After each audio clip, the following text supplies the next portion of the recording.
오늘은 갑상선에 대해서 좀 얘기를 해보려고 합니다. 갑상선 많이 들어보셨을 텐데 도대체 이게 어디 있는지 어떤 일을 하는지 잘 모르시는 분들이 많아요. 갑상선은 우리 여기 목 앞쪽에 나비 모양으로 생긴 그런 조직입니다.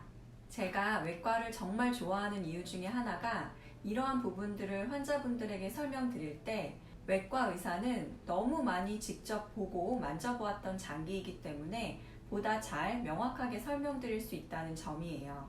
정말 나비 모양으로 생겼어요. 입체적인 나비 모양. 이 목 앞쪽에 제 이 엄지와 검지를 이렇게 모은 진짜 이 나비 모양으로 딱 여기에 위치를 하는데요. 평균적인 갑상선 크기는 제가 지금 만든 요 크기보다는 조금 작습니다. 정말 요 그대로 여기 이렇게 위치한다고 생각하시면 돼요. 보통 갑상선이 이렇게 목에 있다는 거는 다 아세요. 근데 목에 있다 그래서 좀 잘못 생각하시는 것 중에 하나가 목에 불편감이 느껴질 때 갑상선 때문이라고 생각하시는 경우입니다. 물론 갑상선 때문인 경우도 있어요. 그렇지만 항상 그런 것은 아니라는 사실을 꼭 알아두셔야 합니다.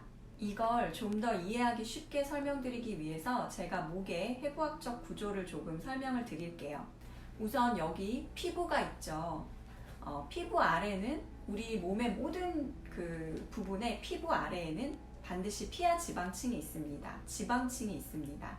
그 지방층 아래쪽으로는 근육층이 보통 있죠. 근육 아래쪽으로 갑상선이 자리 잡고 있는데요. 이 갑상선 뒤쪽으로 숨을 쉬는 기도가 지나갑니다. 근데 목을 만져보면 기도는 여기 이렇게 바로 만져지잖아요. 잘 이해가 안 가시죠?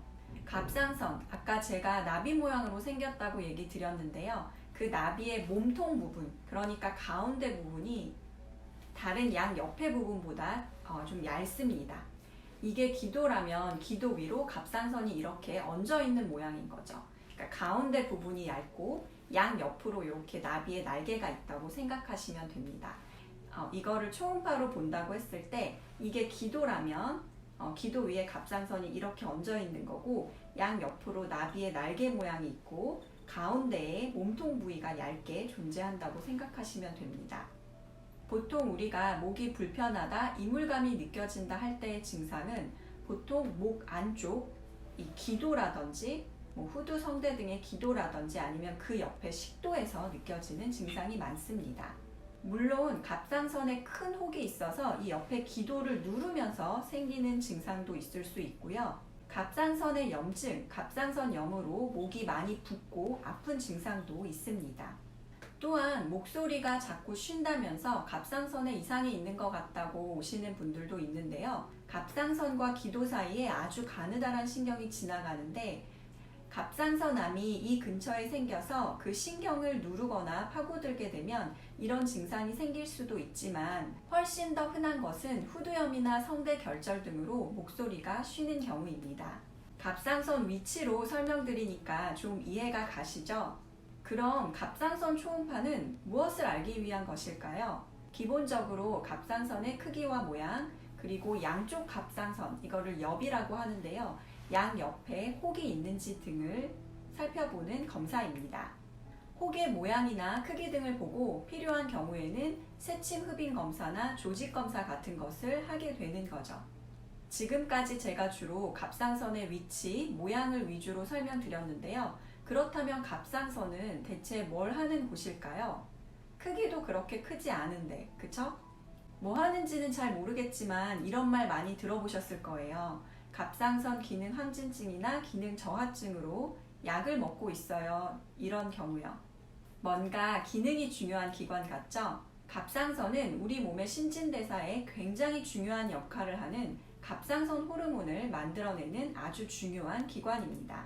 신진대사라는 것은 우리 몸이 생존과 성장을 위해 섭취한 영양분을 이용해 에너지를 생산하고 필요하지 않은 물질은 몸 밖으로 내보내는 작용을 말합니다.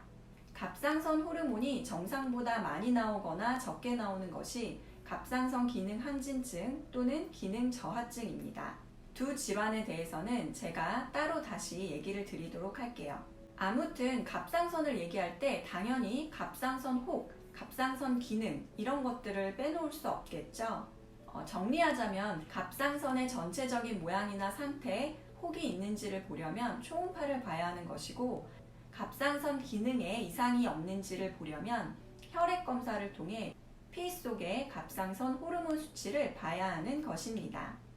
갑상선 기능 이상의 경우에는 보통 특징적인 증상들이 있어서요.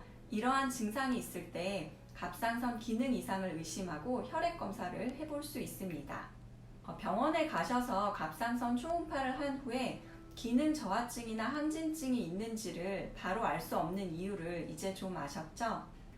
실제로 초음파를 하고 나면 기능 저하증이나 항진증 있어요? 이렇게 물어보시는 분들이 굉장히 많거든요. 그래서 제가 오늘 이 영상을 준비해 보았습니다. 이제 정리 한번 해볼게요. 갑상선은 우리 목 앞에 이렇게 나비 모양으로 생긴 기관인데요. 우리 몸의 신진대사에 영향을 미치는 갑상선 호르몬이라는 아주 중요한 호르몬을 생성하는 그런 기관입니다. 갑상선 검사하면 보통 갑상선 초음파 검사와 혈액 검사를 들 수 있는데요. 갑상선 초음파 검사는 갑상선 전체적인 모양이나 크기, 갑상선에 혹이 있는지 이런 것을 보는 검사고요. 갑상선 기능에 이상이 있는지를 알아보려면 혈액 검사를 통해서 피 속의 갑상선 호르몬 수치를 살펴봐야 합니다. 오늘은 그냥 갑상선에 대한 아주 사소하지만 우리가 잘 모르는 부분에 대해 간단히 얘기해 봤습니다.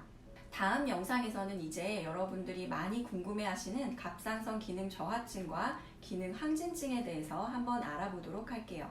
오늘 영상 도움 되셨다면 좋아요와 구독 잊지 마시고요.